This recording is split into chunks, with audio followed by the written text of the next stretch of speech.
खुलुमबाय बड'लेण्ड पाब्लिक रादाब नायगिरि नोंथांमोनखौ बरायबाय। सुबुंथिनि मोनसे बाखनायजाथाव हाबाफारि नोंथांमोननो दिनै लानानै फैदों। चिरां जिल्लानि 1 नं सामुदैसा गामिनि मोनसे बाखनायजाथाव हाबाफारि।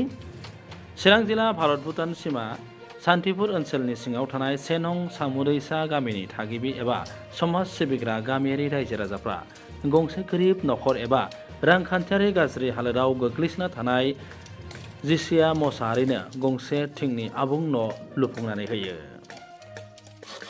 थारैनो सोरखारखौ नेयाबालानो एबा सोरखारनिफ्राय अनसुंथाइ नागिराबालानो रायजो राजाया गोरिब नखरनि बा रांखान्थि फारसेनिफ्राय गोग्लैसोना थानाय जिसिया मोसाहारिनो रायजो नाङैनो ओंखारनानै गंसे थिंनि न'खौ लुफुंनानै होयो।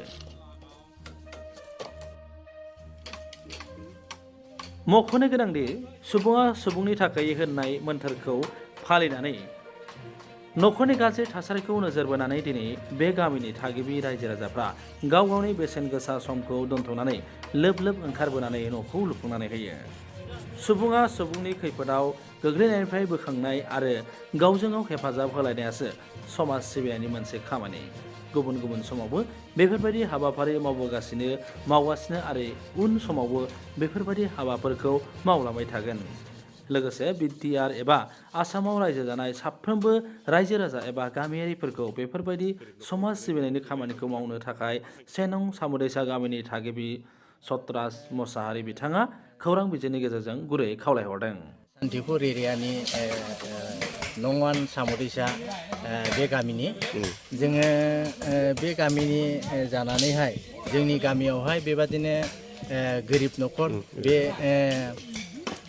गोरिब नखरखौ जोङो नोजोर होनानै बेबादिनो जोङो माने बे नखरनि थाखाय जाहाथे बियो माने थांनानै थानायफ्राव बिहा गोबां खस्थ' दङ आरो बेबादिनो हाजिरा मुजिरा मावनानै जानांनाय सासे बेक्ति आरो बिनि थाखायनो जोङो बिनि न'फोरखौ नोजोर होनानै बिनि गैयैखौ नुनानै जोङो रायजोयैनो बेबायदि सिद्धान्त लादों दे बेनो गंसे न' लुनो होननानै बे थांखिखौ लानानैनो जोङो दा दिनैनि समावहाय नैबेहाय बिथांनो गंसे न' जों लुनानै होबाय जाहाथे बियो बे न'आवनो थानानै बिदिनो सान्दुं अखा बेफोरबायदि बारहुंखा बेफोरनिफ्राय रैखाथि मोनो आरो बियो गोजोन बेबायदि रेस्टफोरखौ लानो हायो। बे नोजोरखौ लानानैनो जोङो बेनो माने बे रायजोनि जानानै माने गंसे न'खौ लुनानै होनाय जायो। ओरैनो माबायदि स्टाइलनि न' लुनाय जादों? न'आ जों जास्ट बारा गिदिरद्राय लुनाय जायासै जास्ट माने मोनसे रुमै लुनाय जाबाय ओमफ्राय जास्ट थानो थाखायल' जों बानायना होनाय जादों। जेरैबायदि सुबिदा होनांगौ जों एथ'ग्राब बेबायदि सुबिदाबो होनो हायाखै। जास्ट बेयो माने बाव थानानै जाहाथे बियो मोजाङैनो उन्दुनो हायो रेस्ट लानो हायो बिनि थाखायल' फिसा हिसाबै लुनाय जादों आरो। उननि समाव नोंथांमोना बेबायदि हाबाफारिखौ मावलांनो माबायदि थांखि लागोन? जोङो बुंनो थाङोब्ला सिगांनिफ्रायनो जोङो बेबायदि नोजोर होयै न'खौ बानायनानै होबोनाय जादों आरो जों उनावबो बेबादिनो जोङो नोजोर होबावनानै बेबादि होनायनि हाबाफारिखौ जों लालांबाय थागोन। जों जेसेबां हायो बेबादि जों मावलांबाय थानो नाजागोन। बेजों नोंथांमोननि नैबे हाबाफारिजों लोगोसे गुबुन गुबुन आसामनि बा बिटिआरनि सिङाव थानाय गुबुन गुबुन गामियारि रायजो राजाफोरखौ नोंथांमोना मा खावलायहरनो सानो बा मा मेसेज हरनो सानो?